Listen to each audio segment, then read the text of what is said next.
Hello, everyone. My name is Selena, and I'm a part of the Let's Discuss A Course in Miracles webinar team at the Foundation for Inner Peace. The mission of the Foundation for Inner Peace is to publish, distribute, and discuss A Course in Miracles. And we are holding these Let's Discuss online webinars as an expression of our vision of extending love through A Course in Miracles teachings. We are happy to announce that simultaneous Spanish translation is available for today's webinar. Attendees can listen to Spanish by selecting Interpretation in the webinar controls. These instructions will be added in our chat, so you can take a look there. We will also do our best to put Spanish translation of relevant links or information in the chat, so bear with us. Today's Let's Discuss webinar is being brought to you as a live event for the next 90 minutes. We will take time today for question and answer, and we'll answer as many questions about today's topic that we have time for. So before introducing our guests, I invite you to join in prayer. From the text, chapter 2. A Course in Miracles tells us that we can do much on behalf of our own healing and that of others if we think of our situations in this way. I am here only to be truly helpful. I'm here to represent Him who sent me. I do not have to worry about what to say or what to do because He who sent me will direct me. I am content to be wherever He wishes, knowing He goes there with me. I will be healed as I let Him teach me to heal. Now it's time for today's session entitled Holy Relationships with Pets and Animals. You know, some course students have expressed that it's far easier to feel love and oneness with their pets than towards humans. And when we receive unconditional love from our animal companions, they are profound teachers for us. At other times, our pets can appear as unrelenting reminders of forgiveness opportunities. So today, we're going to explore how relationships with animals impact our forgiveness journey and extend healing into our lives. And we have a mighty group of companions to do this with. So it's a true pleasure to have and to welcome our guest panelists today, who are course students, they're teachers, and of course, they are animal lovers. In this webinar, Foundation President Tam Morgan will be joined by Barbara King, Cheryl Pachek, Christina Schmalisch, and Tara Hollander.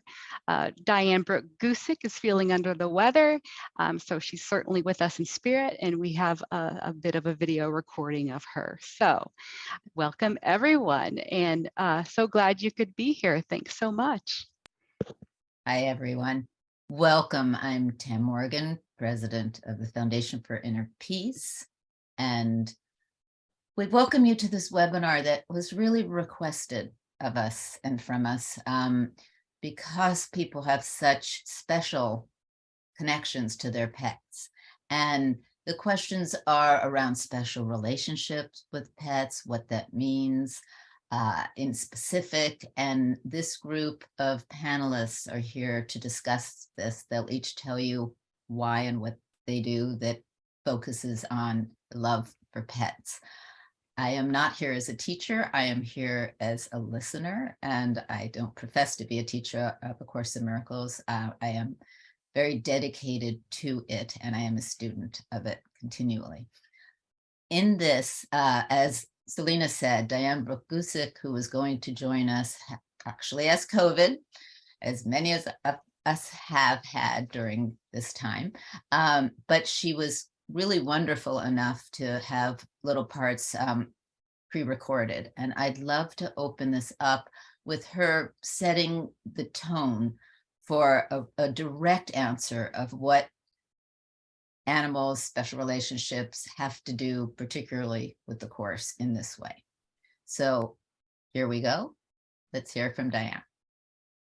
Once we dream we are in this world, and all of us have dreamed we are in this world and believe it. then Jesus and or the Holy Spirit can show us how to reinterpret everything and everyone as a loving experience, if we're so willing.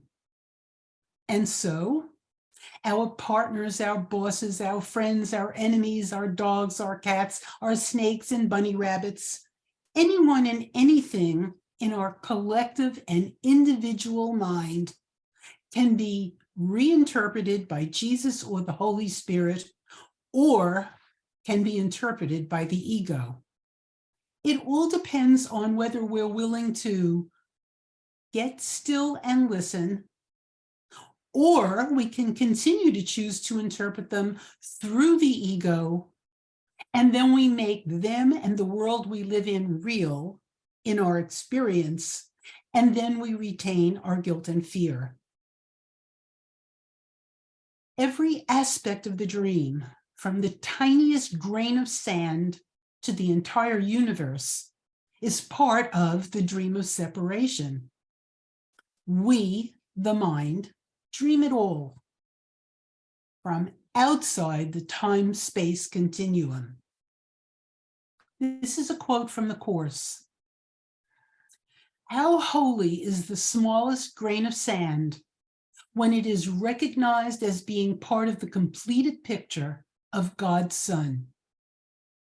The forms the broken pieces seem to take mean nothing, for the whole is in each one, and every aspect of the Son of God is just the same as every other part. That quote is from chapter 28 in the 4th section, end quote. So the mind, the activating agent of either spirit or ego, is dreaming the entire dream. Our seemingly separated mind outside of time and space is dreaming everything within our dream, from the tiniest grain of sand to our families, our work environment, and our pets. Okay, so with that said, we can all go home. and since we are all on our way home, that actually I wanted to introduce her as Diane Gusick, who is our the Foundation for Inner Peace's translation liaison and course scholarly advisor. And she is a professional course teacher. When I said that I am not a course teacher, of course, we are all course teachers. And so I'd like to open this up to how in the world of form our pets can be our course teachers. And I'm going to welcome first Tara Hollander, who works with us and is phenomenal. She'll tell you what she does and what she for the Foundation for Inner Peace, but also how she lives her life and where her home is. Tara. Thank you, Tam. Well, it's an honor to be here, and this topic is very apropos. I'm honored to work at the Foundation for Inner Peace in its development of products, specifically print and digital. And we have a wonderful team that helps to make that happen, both in English and in the many translations that are published and continuing to be worked on with Diane's support in her role supporting translators. Where am I? Who am I? How do I live in the world of A Course in Miracles in relationship to pets? It is completely about not planning. And the Course talks about this. My mind is healed when there are no plans. I'm not giving the correct quote there. And I referenced it in an earlier meeting today. I am a house sitter. I take care of people's pets. This my husband and I have been doing for the last 5 years nonstop. So that requires complete trust and surrender, because I don't know where I'll be living at any one time. I might know like 3 weeks or a month from now, or I might know some patch of time in the future. And it's been a calling for us, really. It is a direct opportunity to be in trust and to be in listening to Holy Spirit of where we're meant to be. So there's a lot of opportunity to let go of control. And then you build in the layers of that nomadic lifestyle, trusting in Holy Spirit, listening, to then being in relationship with the pet owners, their homes, and the pets themselves. And it's constant opportunity for learning forgiveness, patience, trust, but most of all, gratitude and love. It's so much fun. Even the hard times, even the moving 7 times in 1 month while working, it's all so worth it. And it comes down to that opportunity to be in gratitude for the adventures in this world of illusion, where it doesn't matter if we're human beings, animate or inanimate, we're in this sonship of oneness in all these different pieces. So that's a little bit of my experience. And I loved how Diane Gusick used that quote from the Course about the grains of sand, because one of my favorite poets, T.S. Eliot, has a beautiful poem about that. And I think the Course helps us remember that, although so much of it is talked about the ego and the mind, we can bring all of its principles to every single thing that we interact with. And so I'm so excited to hear about everyone else here in terms of how they interact with horses and their dogs and their relationship with animals. So thank you, Tara. We're going to come back to Tara with some specific examples of pets that she's worked with and loved and who absolutely love her. But I am always tickled by the fact that, I call it a fact, that animals call her to them. She doesn't know where she'll be next, and an animal will call through a human, "We want Tara and her husband Lauren to come take care of us." And each time she reunites with them, because she has repeat performances at different homes, the relationship and the animals in the background of our meetings change, like other people's clothes would change. And it's really quite amusing to see. But let's hear from some others. We're each going to speak in short moments because there's so many panelists, and we'll keep coming back. This is very casual, so people can interrupt if you have something you forgot to say or want to insert. First, let's hear from Christina. So hello from Frankfurt. It's actually nighttime here, and it's such a pleasure to join with you all. And it's a wonderful topic, and I know it's created a lot of interest. There are a lot of questions amongst the course community. The reason I'm joining in this discussion is that, well, I'm no animal expert by far, but I have become very involved with my dog, Wally, who's a golden retriever. He's 7 now. And usually a golden retriever would be a dog that you think about as bouncy, pouncy, but, fun-loving. But our Wally is as sweet and loving as he is, kind of a special needs dog. And even from his very early puppyhood at 4 months when he was rescued, he already was kind of an anxious guy and has an autoimmune disease or diseases. And so with Wally, my husband and I, Matthias, have learned to accept who he is as a dog, who he is as this particular kind of dog, try to figure out how to help him to be a happy, healthy dog.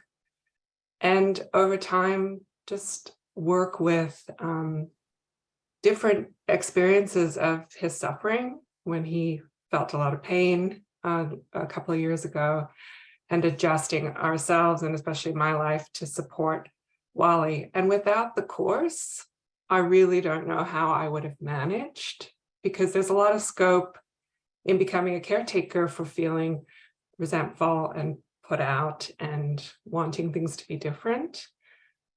but Holy Spirit is there for both of us. And I think about his atonement path, my own atonement path. My responsibility is to accept the atonement for myself. And if I can be there in a loving way with Wally, that is just wonderful. And trying to help him along in whatever way makes sense, knowing that it's not in my hands, that he is, to the extent that he seems separate from me, but we're not really separate. More on that later. He is on his own journey, and Holy Spirit speaks to him all through the day, as Holy Spirit speaks through every one of the things that was mentioned. The stones, the trees, the dogs, the cats, the people, the ponds, the lakes. So I can trust And Wally. And Wally. I can trust Wally. that he and we are all in good hands. Can you give us a specific example of what you're talking about? Of accepting Wally as he is? Through the course, and just one example, and then we'll come back to probably many more as they come up with other questions. So 2021, so 2 years ago, Wally developed a limp, and we didn't know what was going on. He was in a lot of pain. He had to give up a lot of things that he loved and that we loved, like throwing the ball and running about, and had to have shorter walks. And he was clearly an unhappy camper, and we were very unhappy. And this was already in the middle of pandemic and just about getting ready to go out into the world again, we thought. And granted, we were able to bring some things in place for his care, but what was super helpful for me was to sort of try and practice true empathy and join with the strength in him. So instead of the empathy of, even sometimes as a therapist, my former profession, it's like joining with the sort of what this person is going through, in this case, what my dog is going through. He's in pain. Oh, that is so awful. I can hardly bear it. And there were many weeks of that. To sort of recognize this is an experience that I am having, that I think he is having. And he is not a body, he is free. I am not a body, I am free. We are true spirit. And so to allow those thoughts to come in and effectively replace the thoughts of his suffering and my suffering and how terrible this is with, we're not really here, we're having a dream. It seems this way. And when it seems that, when it's very real and upfront in me, to call for help from Holy Spirit and allow the miracle to happen and shift out of seeing him as suffering and weak and a body when he is pure spirit, as am I. Beautiful. Thank you so much. And let's hear from Barbara King. Hi, Tim. How are you doing? Good. So glad Hello, to be doing this with you. I'm glad I could join you. Hello, everyone. It's so nice to meet you all. Where do I start? I've always been on a very different path. I work with horses since little girl, but I've always felt there was something completely wrong with the way we are with horses and with most of the animals in our lives, but mainly horses. So I let myself be guided, and I discovered some extraordinary lessons through horses and developed a method where we as humans can have a better understanding, communication, and relationship with our horses. They are so much more than what we are using them for. They are so much more than just companions or competitors or pastimes, hobbies. They are teachers. And when we listen to them, the stories and the lessons they have for us is just miraculous. So I've been very blessed to listen. It's not easy because it's very non-traditional. What I do with horses is non-traditional. So I had to go up against a lot of people who thought this was kind of crazy, but it doesn't matter, because I know in my heart and with the experiences that I have had with them, that's where the truth lies, as far as I'm concerned. Yeah. And how does the course help you with this? Actually, I understood the course and the course lessons because of what the horses were teaching me. Forgiveness, horses are very loving, passive animals. They don't like anything that is, how could I say, confusion or dominance, or they're just they're very kind spiritual beings with patience, and forgiveness towards us, where we think it's maybe the other way around. So that's the course. I understood the first course came to me through a horse friend who kept saying, you got to read it, got to read it, got to read it. So one day I said, okay. Didn't understand much of it. And then as the years that I worked and developed my work with the horses, I got to understand the course. They were showing me, they were teaching me, they were explaining it to me in their own very gentle and loving way. Thank you. You're welcome. And now we come to Cheryl. Hi, everyone. Hello, Cheryl. Thank you for having me on this panel. This came at a very interesting time for me, as I've just lost my fur baby about 6 weeks ago. And the course has been incredibly helpful and supportive of having me navigate these early days without her. And if I well up, I apologize. It's still a little raw. Your fur baby was what kind of animal? She was an Old English sheepdog, Hmm. and her name was Cherry, like the fruit. Oh. She was my little cherry pie, my cherry bomb. And I just had a beautiful relationship with her. She was my third sheepdog. I found her on a sales call. I was not looking for a dog, but she found me. And the more, as I'm reflecting on our relationship, I so know, why she showed up in my life. And just, through the course, this really been able to look at our relationship and how much she mirrored me and what I was thinking and feeling, just my personality, how she was so much mirroring me, was a really interesting life lessons. I've been doing a lot of journaling and reflecting on that, which has been really beautiful. And just giving me time to kind of go through, my other pets. Like I said, she was my third sheepdog. So just a beautiful, soulful animal, just so present and patient, that pure love, everything that I think all us pet lovers have experienced.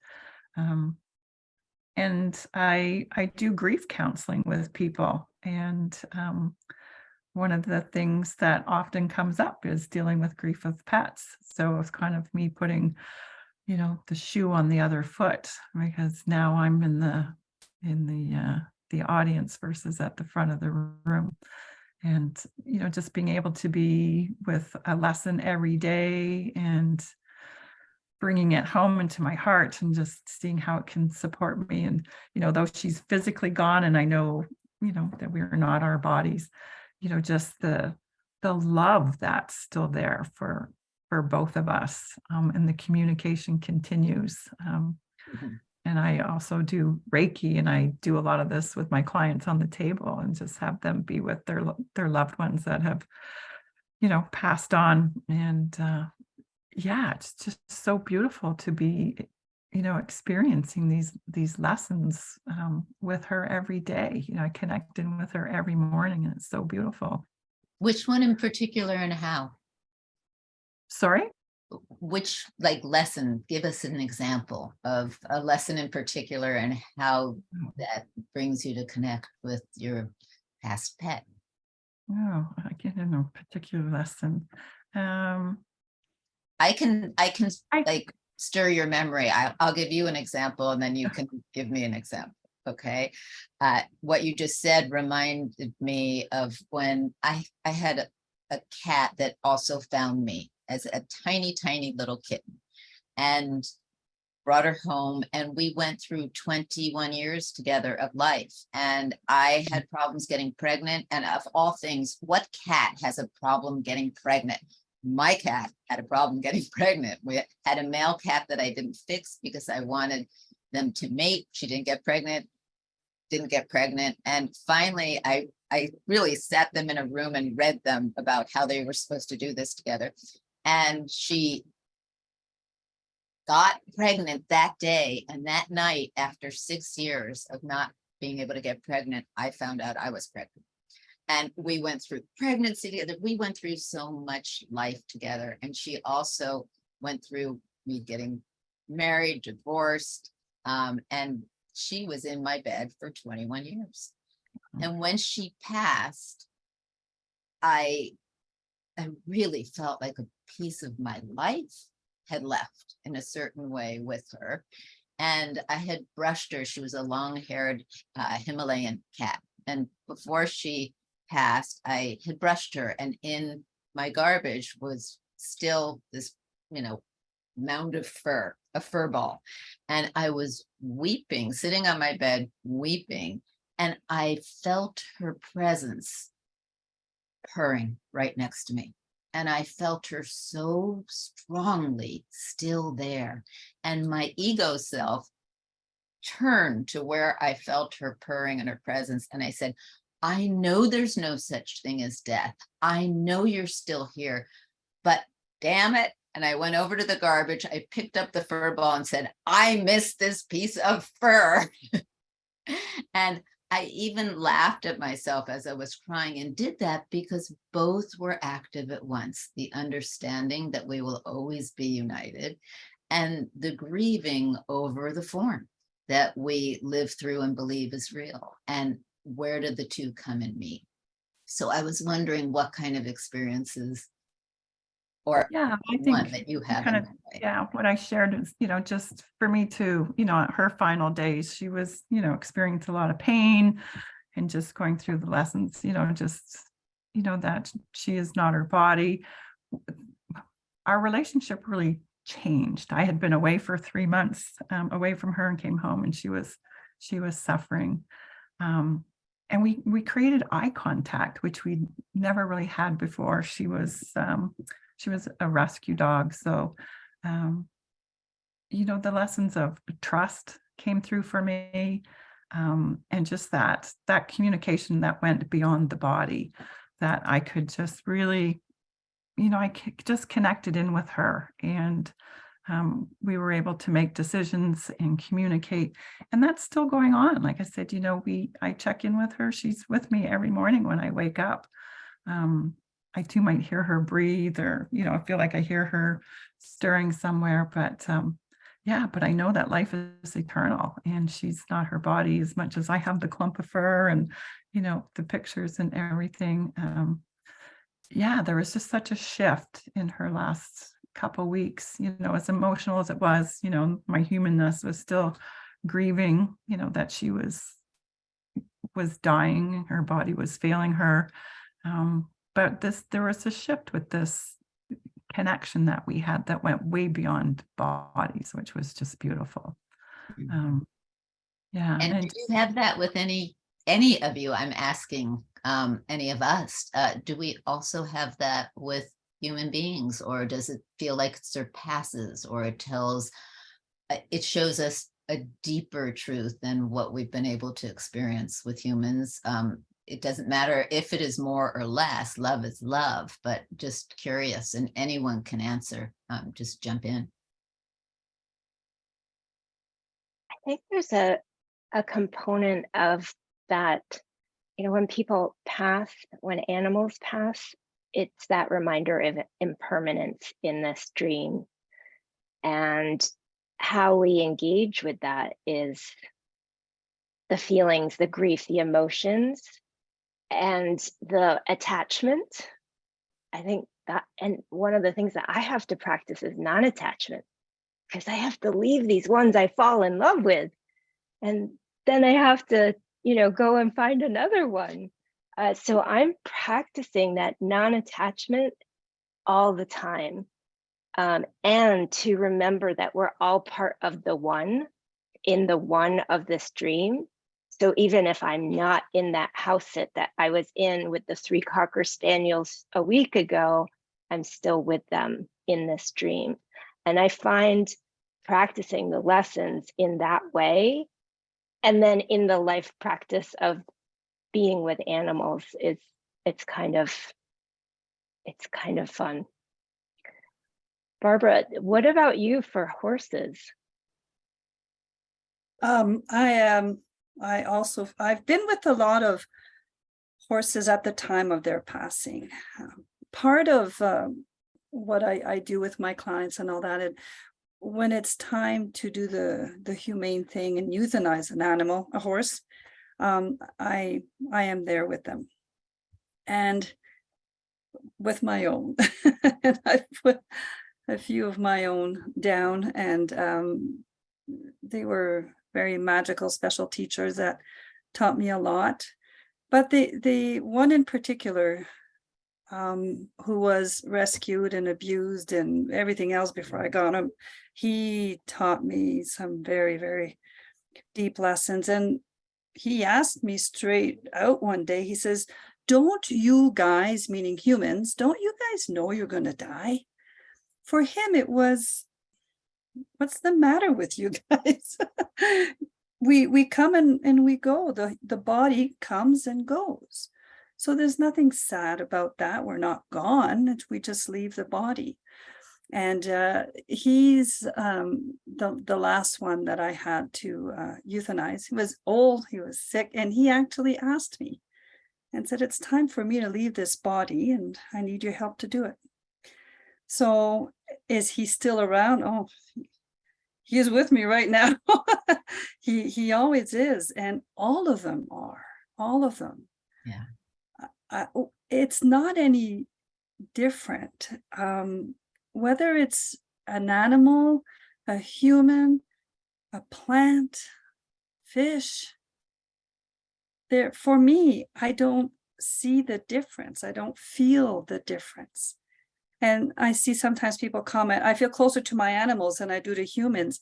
And I believe part of that is because our animals are listening and we're listening to them because we so want to communicate with them and be close to them. So maybe we need to do a little bit more of that with the humans in our lives.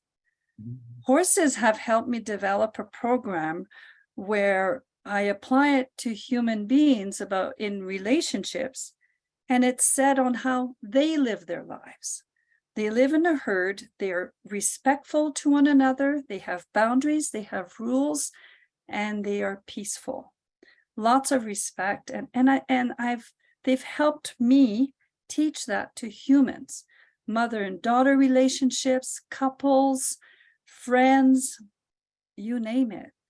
And so, but to come back to your question, Tara, they're always present, whether they're still in their human body or not, because this particular horse I was telling you about, even when he was still alive, he a few times woke me up at night. I could feel his nose on my cheek and he's nuzzling me and he's waking me up. So of course I run outside to make sure everyone's okay because I think that's why he's waking me up. But so the presence can be felt whether they are still in their physical body or not. Yeah. I was given a perception and a perspective by my mother, who was in my arms as she was passing, and she was in a lot of pain, or I say her body was screaming out in pain. And I completely contracted, and I transfer this over to pets and everything because of the learning I got from this. But as she was dying, I was contracted, thinking, "Body, stop hurting my mother."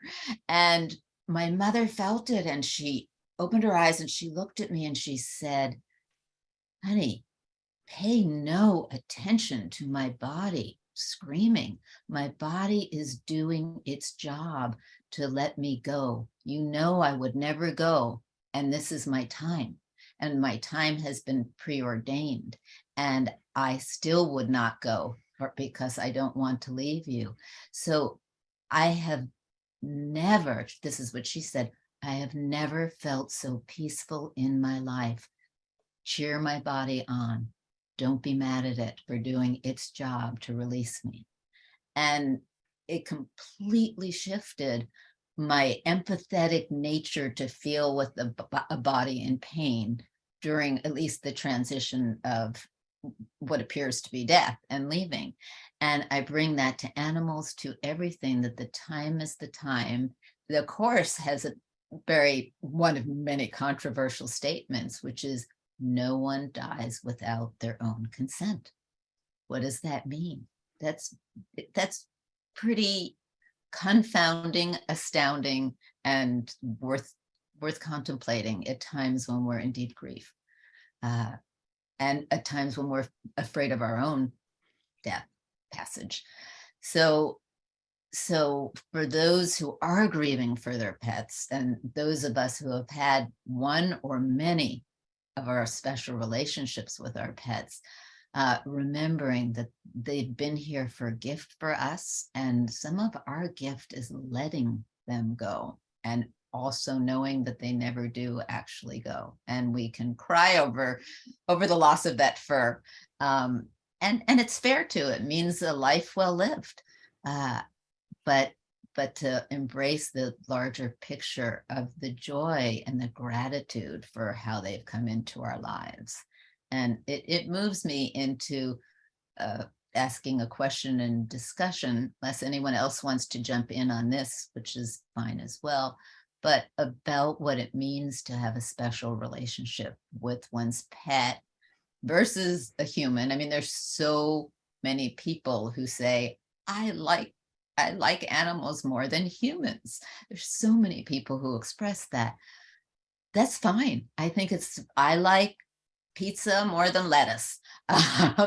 It's fine to have a personal preference for anything in this world of form, but what does that really mean? And I think you put it very beautifully, Barbara. It's why do we have that preference? How can we extend love to everything, animate or inanimate, that we're walking through in this world of form? So what does it really mean to have a special relationship with any of your pets here? And Tam, while they're thinking of a good answer, I'll just jump in. And I'm so glad you brought this up, because I was just getting ready to ask something similar.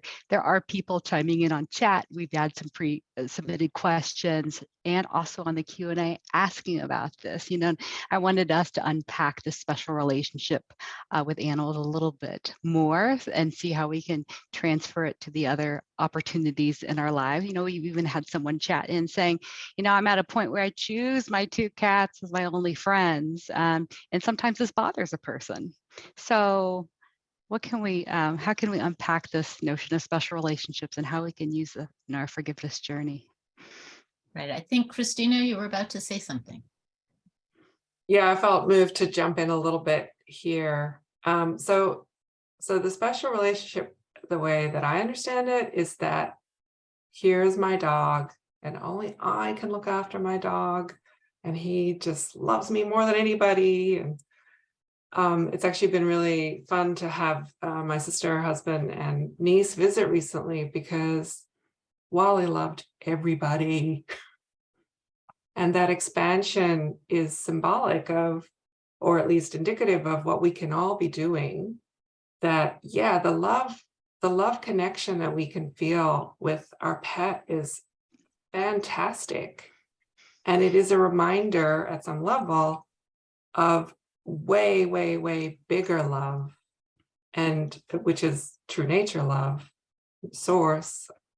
And so I think it sort of can be a bit challenging to go beyond the specialness, because it feels so wonderful as it's set up with me, my dog, just the 2 of us. and allow it to expand and allow it to be something that maybe even just an imagination for the time being, you could feel for other people. You could feel for other animals. You could feel for more than these two. That's what came to mind. Thank you. I mean, I see the specialness, the whole point of a special relationship is to bring us into the transformation into a holy relationship. And it's to bring us to the awareness of love's true presence. Often the specialness, a special relationship can be a challenging relationship because it's so intense in one way or another, whether it's through anger or frustration or hatred or complete romantic in love. But these special relationships are given to us in order for the transformation into the relationship of unconditional pure love, and they're teachers for us. And that's why I think it's so easy to form a special relationship that's usually positive with a pet, because they don't talk back in words. And even though we're talking about listening to them and having them listen to us, sometimes it can be easier. They act dependent on us, and we feel like we are caring for something, which brings up love when we're caring, unless, of course, it can go farther into codependent relationships and get entangled as well. But I think if someone feels bad that their only friends are cats, then truly it's to look, what does that mean? If you are feeling resistance to loving anything or anyone else, then that's worth looking at. And one of the great ways to deal with that is to do the course lessons and watch what evolves from doing them. That's why we have this course. It's not the only way, but it is a fantastic direct way to say, okay, I realize I only like my cats. You know, I actually have a willingness to like or love more than just the form in cats. And the course says all you need is a little willingness, not 100%, a little tiny willingness to open your heart, to ask for help, to see things differently, and to transform the love that you can honor that you have for just your cats into more than that, because that's what you're wanting and seeking for. And if you're not seeking for that, then you probably don't care to be a course student, because that is what the practice is all about. Tam, I'd like to jump here and say, for myself, a bit of an introvert and very comfortable just with my horses, they have actually taught me how to be more loving and caring towards humans.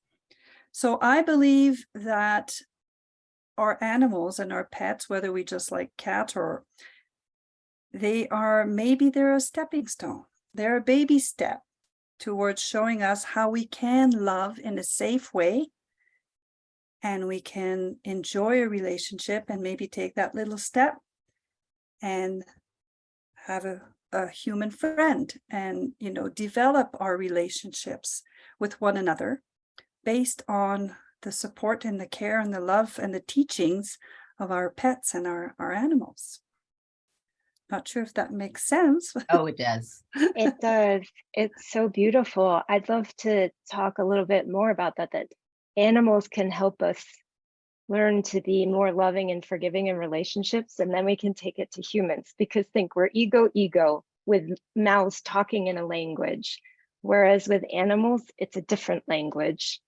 And we want to be judged as loving, right? It's like we want to let go of fear and we want to be in love. And for many of us, it's easier with animals. And I've had experiences where I'm judging the animal. How come the dog doesn't come back? Well, it's not my responsibility. It's absolutely my responsibility right now while I'm the house sitter and taking care of that pet. But then I have a different approach with animals and higher level of worry and responsibility to the homeowner to like take care of everything just perfect so that everything is fantastic, because they've given us the opportunity to be here and to be with their loved ones. And sometimes I'm judging my husband, who's like, the animal's fine, don't worry about it not coming back. And I'm like, this is their prized loved one, we have to. And then I'm like, oh, this is an opportunity to see how I can be in a different relationship with my husband. We have these different styles, and I can learn from him how he engages with the animal. And then it helps me engage differently with the animal. And so it both healed my relationship with the animal and it healed my relationship with the human. And to me, that is this beautiful journey. And there's like another level of that with the homeowner too, in terms of the pet owner. And they would not go away if they didn't have someone to come and take care of their animal.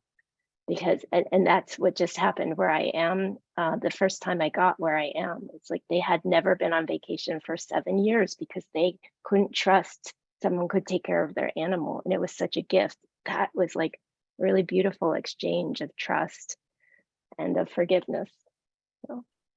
Yeah, Cheryl, I'm actually going to invite you in. Yeah, thank you. I was going to jump in anyway. So Good. thanks, Tara. I love the journey that you're on and what you're doing. And I, like to what Barb's been saying, in the last 4 or 5 years, I've moved into a community where we have a therapeutic equestrian farm, horse farm.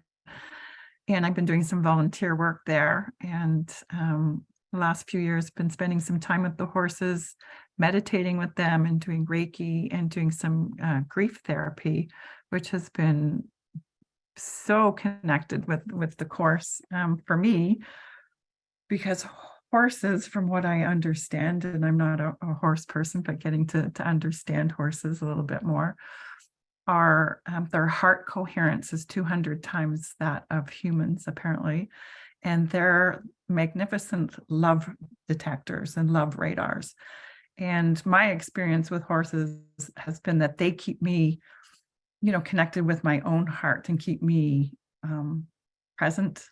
They keep me real with, knowing what's love and what's not and what's ego, because they will point that out if I'm going off on a journey, down an ego rabbit hole or something. They have a magnificent way of communicating to me that I've left the present moment, or I've, strayed from my heart. So some fabulous lessons there, because that's, I'm so present when I'm with a horse going through some of my emotional stuff that I'm trying to work out. But when I'm engaging with humans, my husband or whoever, I remember those connected, those precious moments. And it's like, oh, I just so come back to my higher self.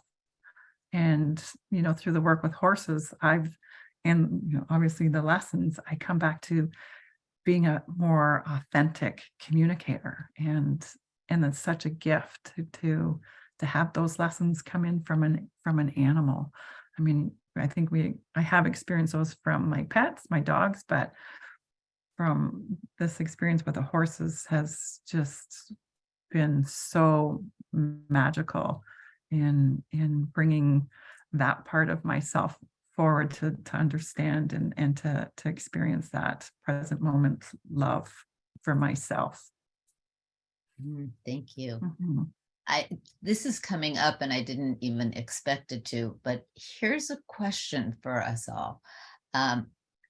Here we are, and we have love for animals, and some people have love for one kind of animal and fear for another kind of animal. And, we can have deep love for a small little pet. I had a pet turtle that always got out of its little environment. It had an oasis and a palm tree and everything. And I thought, why is this getting out of there? But from, small little animals, including ants, to much larger animals.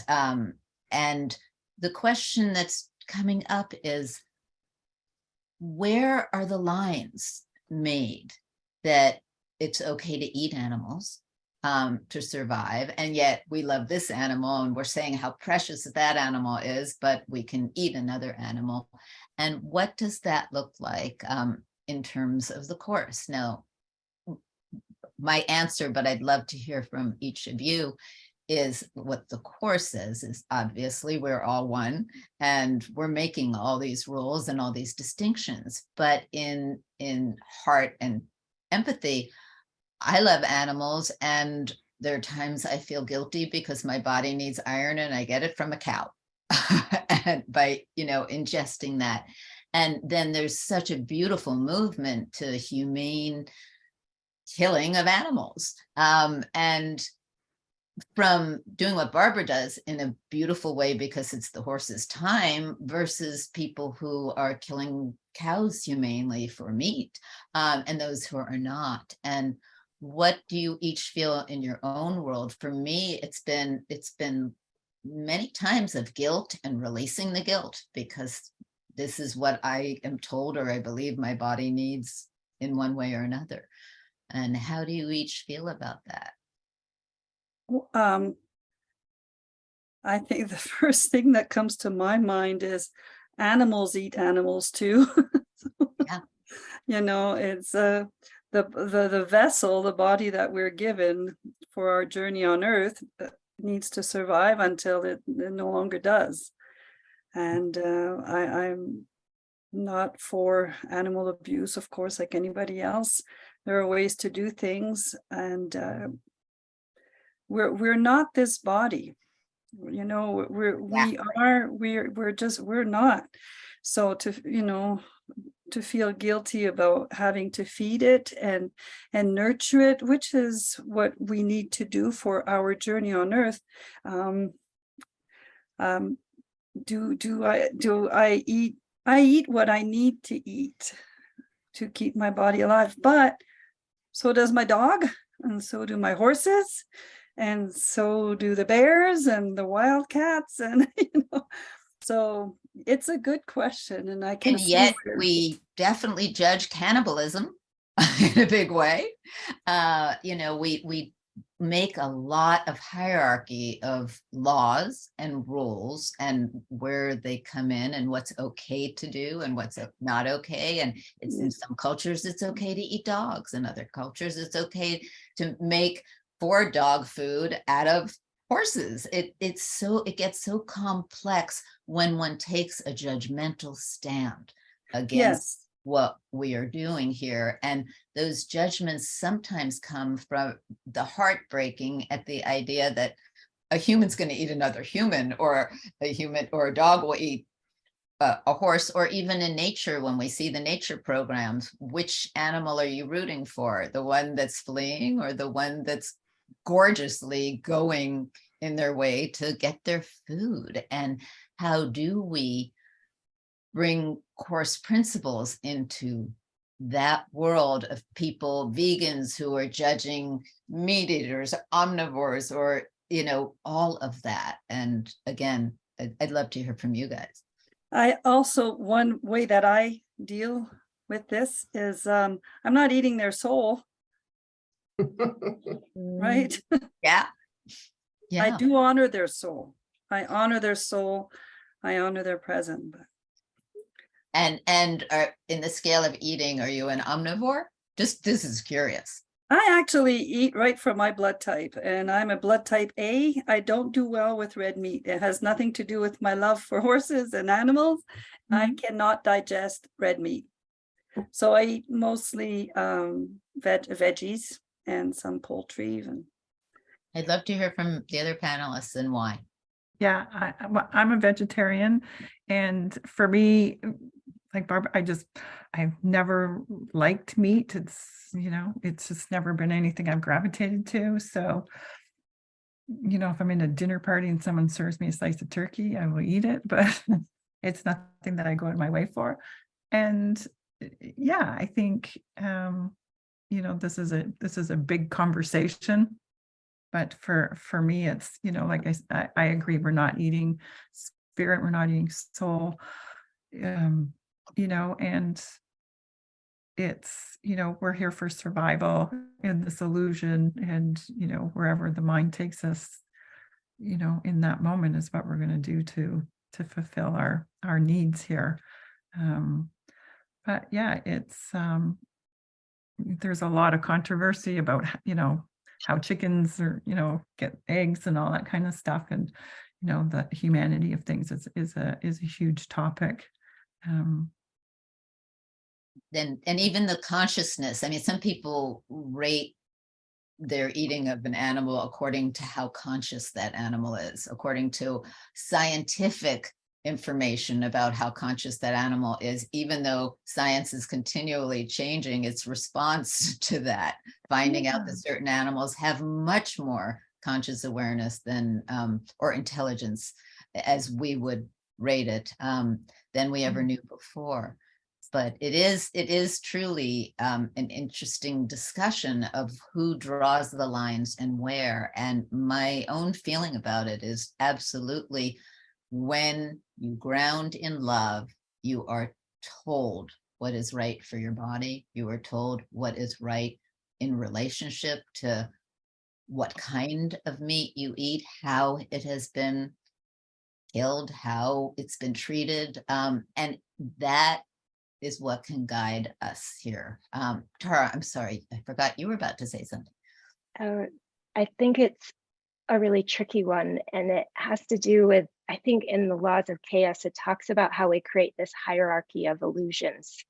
And I think this whole topic of where do we draw the line of, it's our pet, it's our animal, what do we eat, what do we not eat? I'm a pescatarian, came from a family where we ate meat, and it was always like, are you still not eating meat? And I was like, why the judgment on the seeming that this is still a temporary phase of a kid, where that's just what I was called to do. And my approach has always been not to judge, but I've always felt that it was a way to practice compassion for the suffering of other beings. But that doesn't mean the carrot doesn't suffer when I eat it. Right. So again, we're creating these hierarchies of this is more precious than another. And that could be like, I'm not here to know or say. But when we try and look at it that way, I think that is where we're creating a hierarchy in our minds to have the conversation, to either take a stance or not a stance. And where I get peace is when I don't judge. When I look at what is the thing that brings us to healing and to love. Mm-hmm. And that said, judgment is different than discernment. And yes, discerning what is good for one in each moment through being grounded in love and listening. And I mean listening to inner guidance, not just our pets or animals, seems to be the way forward in this. I know I keep watching as every generation comes, the evolution of the children in these generations, and more children I've been hearing say, I don't want to eat animals. I won't do it. And I had a cousin who went around that with her daughter by just calling everything meat. And it took the daughter, I think, until she was about 6 years old to recognize that meat meant animals. And, that was very alarming to her.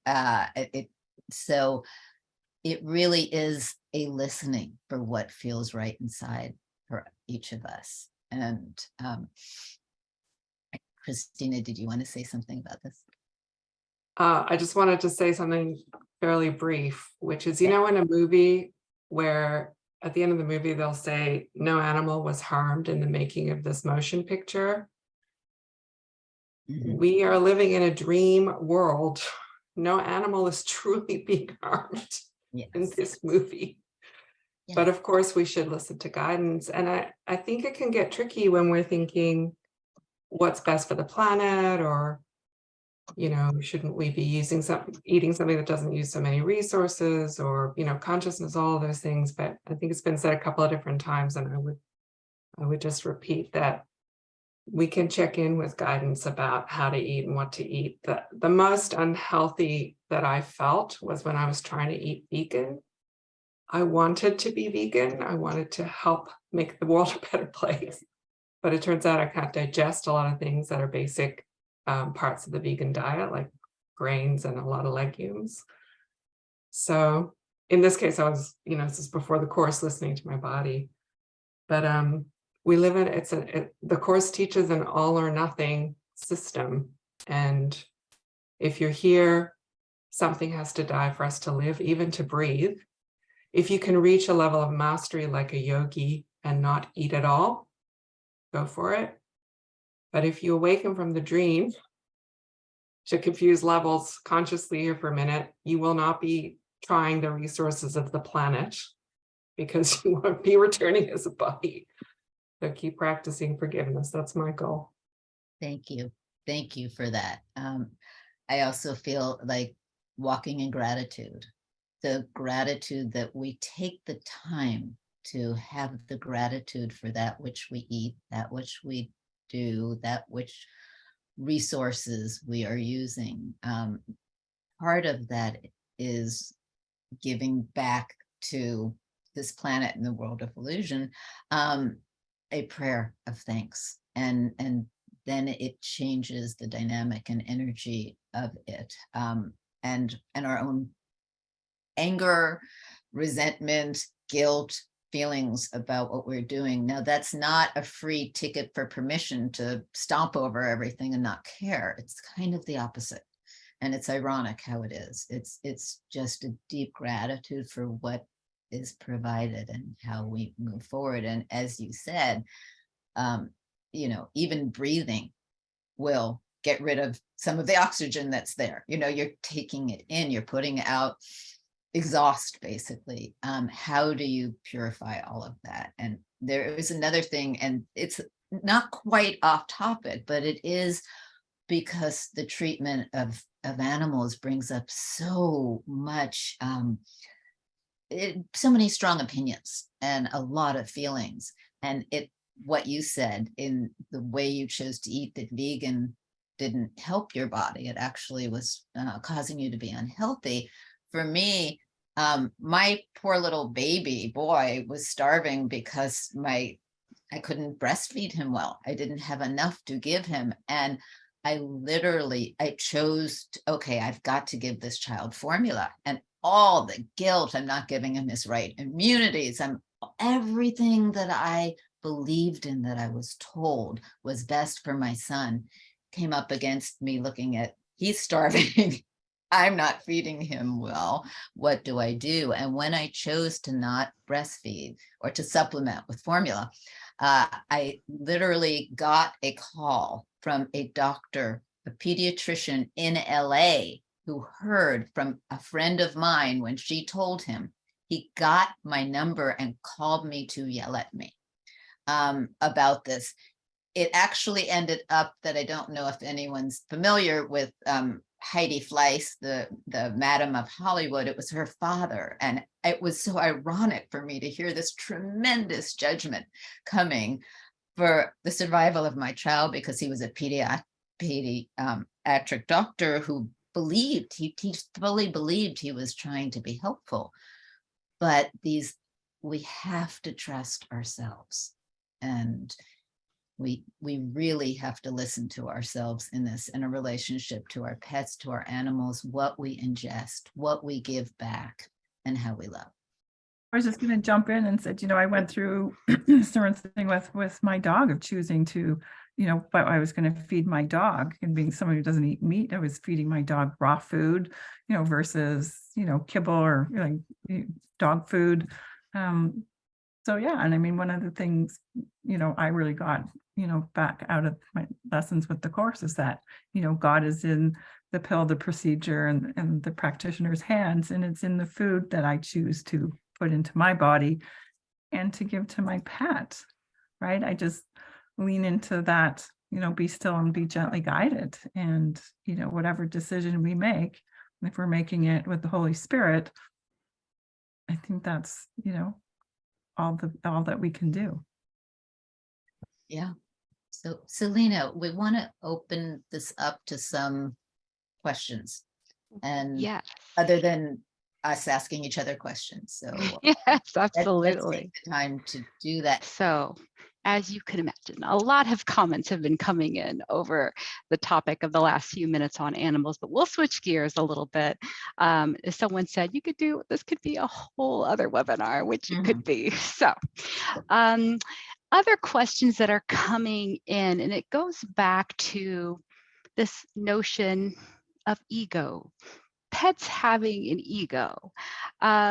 For example, there was one questioner who said, I was in a course group. I'm going to summarize some of these.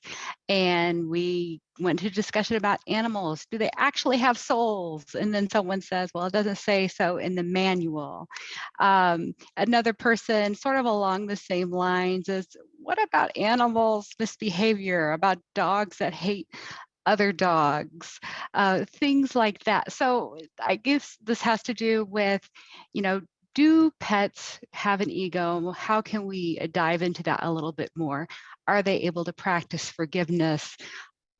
Is our observation of them, are they forgiveness opportunities for us? One questioner said, please talk about how pets are not innocents once this world is ego's world. Everything here is part of the ego mind in this world experience. So what would you all say about that? Just wanted to give some ideas that are coming in. Lots of different things, but it's sort of on the same topic about pets and egos and behavior. Well, go for it, Cheryl. But I think, they're all part of the illusion and they're all part of the whole. So I think, we as here on our human journey, we vacillate, we go from being egotistical to, to be fully present. And my experience with animals is that, we were talking about different levels of consciousness, with different levels of things that are alive. So do they have that same degree of consciousness that we do? I mean, I don't feel that I really know that, but from where I'm sitting in my experience, I'd say it's, probably more than maybe a fish or a bunny. I don't know. But I think they vacillate just like we do. They'll may chew a shoe, or bite somebody. But the most time when they're present, right? And how we define ego is within this part of the question, because I can certainly say, some of us, we can anthropomorphize animals in certain ways, but I certainly had a cat who, when I came home after leaving it for a week on vacation, not alone, with a sitter, directly looked at me and peed on my favorite chair. And that felt rather spiteful to me. I had a dog who I conveyed a pattern of thinking, in that the dog, I got a little puppet that was a puppet of a dog as a gift. Actually, my brother got it, I should say, as a gift. And the dog saw this, and the dog wanted that little toy puppet. And when my brother said no, the dog looked over at its own little stuffed bear, picked it up, brought it over to my brother's lap and put it on my brother's lap, and then looked at his puppet like he was deliberately doing a trade. Now, you can say we all made this up. There were several witnesses, and we all laughed with the same disbelief that the dog was actually thinking that. And another time, the same dog, I had gotten a kitten, and the dog was living with us, and the dog did not care for this kitten at all and backed away every time it came near. And the kitten got lost. It got out before we were ready to let the kitten out. And everyone was looking for this kitten. And I turned to the dog at one point, half an hour into 4 people searching all outside for the kitten. And I asked the dog, I said, go get the kitty. We need the kitty. And he took off and came back with the kitten in his mouth and dropped it in front of me. So do dogs have any animals have egos? What is the ego? Is it some being that can think and reason. What are we calling the ego here? Is it an ego who just wants to be spiteful and pee on a chair to tell you they're not happy with the fact that you left? Are we making those stories up? We are making this entire dream up. So of course, animals can have egos.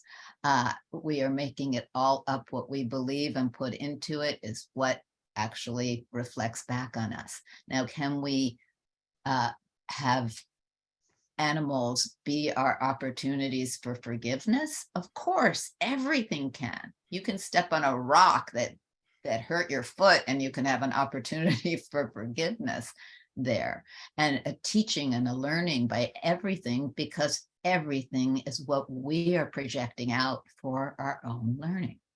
And that's my response to that. It's funny how sometimes we think ego is the bad behavior, and right, the good behavior is spirit, but I think yes, animals I find have souls, and do they have ego? And a lot of times people in the questions and all that refer to, but we don't talk a lot about animals in the course, and it's not in the book, and why? And personally, I think the book was written for human beings. So it's addressed to us. Maybe they have their own version, I don't know, but the course I find was written for us. Yes, and there is the comment, the statement in the course that we used in the, I guess, the little blurb about this webinar that says, think of the love of animals for their offspring and the need they feel to protect them. That is because they regard them as part of themselves. And that says it. That says what we are doing. That says what we are doing when we feel the need to protect these animals or our children or our thought systems, or anything we identify with as part of ourselves. Oh. I agree, Tam. And you know, your wonderful stories with the dog and the kitten, I can picture that. And I think it's just them saying, I hear you. You don't, even if I don't speak English, I hear you. I hear your heart. And when I work with horses, and that's what I tell the owners, you know, and when owners say, does my horse know how much I love him and care, and I don't want him to be injured, and I'm scared? Yes, your horse. And I tell them, tell your horse. They say, yeah, but he doesn't speak English. You will feel good pronouncing the words. What your horse will hear is the energy of your heart. And that's where the animal communication or language is. It's from the heart. But as a human, if you feel good saying it out loud, say it out loud. And but your horse hears you. In almost converse of that, which that is so true, I've told people, especially people who have a hard time meditating, I can't meditate. I can't quiet my mind. I can't feel that feeling of love. For me, meditation is just a return to a feeling of love. I don't care as much about the silence, even though so much comes from the silence. I care more that I'm reconnecting to an experience of love fully, particularly when I'm agitated. But at all times. And in this, one of my suggestions that seems to have been very helpful to people is think of something that makes you feel love. So if you have a cat or a dog or a fish or a turtle or any animal or a child, something that you note that you feel unconditionally loving towards, and it can be a tree, it can be a thing, but picture that being in the center of your heart and connect with that feeling. And that is the awakening to love. And that's where our pets, for one, are some of our biggest gifts, because they open our hearts to that love. And that's why it feels so special to us and so intimate, and why we want to protect it more than anything else, because we are experiencing a very pure kind of love with them. Very good, very good. So we have a few minutes left in our discussion today. And I know that at the beginning we did touch on grief a little bit. And I was wondering if we could talk about a little bit more, especially we have Cheryl here, who is a grief counselor. I think Christina is as well. And we've had some questions come in about the pain of addressing the pain of pet loss through the lens of A Course in Miracles. And, what is the best way to look at this? And how do you know when it is a good time to let it go? What would you all, as students, practitioners of A Course in Miracles, what could you contribute to these people with questions about pain and grief regarding pets? The one thing that I have been practicing lately with my dog, even though I'll just begin by saying, I keep thinking, I have thought many times, this is the beginning of the end. There's some symptom, there's some development. I'm just convinced, this is the beginning of the end. Well, it's 7 years later and the end has not arrived for him. But lately, when I think that, I've been practicing remembering that we're actually more separate now than we are in reality. So when I have my hand on Wally, there's a place where my hand ends and Wally begins. But just like there is no place that God ends and the Son begins as separate from him, I can practice thinking that now about Wally, and then just coming back to the present moment, that we are not apart now. We will not be apart if either one of us dies first, because we were never apart to begin with. And just to sort of use that as a kind of meditation. And somebody wrote in about anticipating the loss, that enjoying their pet in the moment is mixed with the joy of their pet, is mixed with the anticipation and the impending loss. And now when that's happening to me, I say to myself, I really just block the thought. There is no value in anticipating a future. I don't even know what that's going to look like anyway.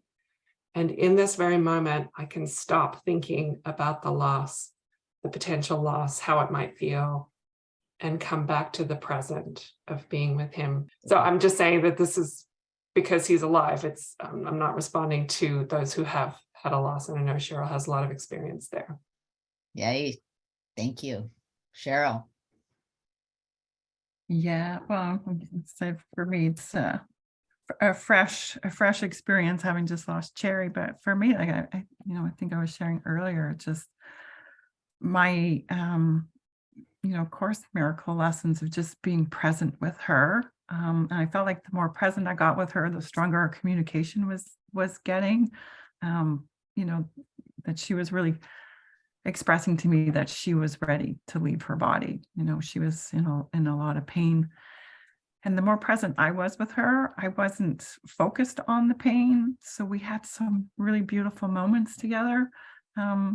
Right until the very end, we both loved to eat cheesies. So she died in my arms eating cheesies, and I was eating cheesies. My husband was eating cheesies. And it was just such a present moment, love-filled experience, and pain wasn't anywhere in the picture. And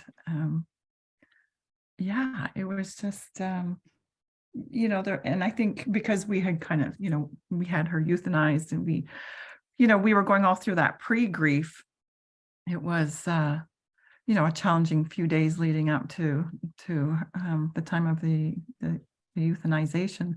But so it's that vacillating between being human and just being present with her, which was kind of, I'm observing and I'm in it and vacillating in and around it. But and grief is, a human emotion that we all, need to navigate. But the Course, just comparing this death, this loss with previous dogs, before the Course, that I was so clear on what I needed and what I was doing, and be able to be present and make decisions that it was actually a lot easier, because I really came into that it is infinite love. We are one, and she's still with me. I'm one with her. Life is eternal. And like I said, we still have beautiful conversations, and I think even more beautiful now, because we're not focused on her body and her pain and how I'm going to get her in the car and all that kind of stuff. So it's just the relationship is still evolving into something really beautiful. So I'm so blessed to continue this relationship with her on a whole new level. And the question about when is it time to release the grief? When it's right for you. I mean, time is here for you to go through that. Honestly, denying it isn't going to help. Pushing it away, compartmentalizing it, it's going to really probably just bite you in your own butt back, and it's not going to work. Going through it, honoring it, saying this is maybe ego form, grieving. But as I say, tears are shed for a life well lived, and hopefully, especially with course practice, the grief will turn to gratitude, and the gratitude will be a change of attitude, just as Cheryl was saying. And you'll know when it's time, because it will no longer have that same hold. And the more you do your practice, the more in tandem that hold will start to release to what is truth. And the truth that's left is love. And that these beings have brought love into our lives. And we best honor that by knowing that love is still there, and that they are still with us in that form of love, whether it's an animal, a person, and anything that we love, but particularly with animals, because sometimes people grieve harder for a loss of an animal in their life than for a human. And we're often, I should say, very surprised about that. But just smile about it. How lucky were we to have that experience, and are we to have this experience? And I think I would like to conclude this with Diane Gusick getting to still have a say here, because she was invited, and a last little clip of her. I am the owner. In my heart, I am the mother of a 4.5-year-old bundle of puppyhood. His name is Chico. We got Chico when we were living in San Francisco. When he was old enough to travel, he was flown into us from Washington State. To pick him up, I was driven to the airport in a chauffeur-driven limousine. This limousine was arranged for me by my very dear friend, Judith Scutch-Whitson, the publisher of the course and Tam Morgan's mother. My point is, the course is not about denying anything within the illusion. It's not about not enjoying the illusion or not playing in the illusion. It is merely about, and it's just a shift in perception. It's merely about remembering that whatever the symbol is an illusion. A quote from chapter 18, "This quiet center in which you do nothing will remain with you, giving you rest in the midst of every busy doing on which you are sent." Thank you, Diane. And just wanted to know if there's any concluding thoughts that any of you would like to add to this. In regards to people grieving for their pets, I think for me, it helps to know that we only have control on so many things. I'm thinking of one horse in particular who told us very clearly that it was time for her to go. She was ill. We had rescued her as an older thoroughbred, and it was time to go. And my ego mind jumped in. No, we'll help, we'll save you, we'll do whatever, until she showed me in a dream very specifically where she would trip and break her leg, and we'd have to euthanize her if we didn't go that way. She gave me a choice. She gave me choices. So all that to say, I think our animals know, like we do, when it's time to go. And if it helps with the grieving process, that we just need to help them. We need to let them go when it's time for them to go, and feel happy in our heart and in our soul that it's just their physical body that's gone. I know how hard that is. I know, and I sympathize with you and Cheryl and Christina and Tara, and everyone who has lost a pet. But I think that's one way to maybe look at it. Very much so. And I have just a very quick thought. please. Workbook lesson 71 is only God's plan for salvation will work. I just want to say, the world was over long ago. There is no world, the Course teaches. So God's plan for salvation has already worked. And that means that our pets, all animals, all of us are going to awaken to reality. We're going to learn our forgiveness lessons. We're going to undo the ego.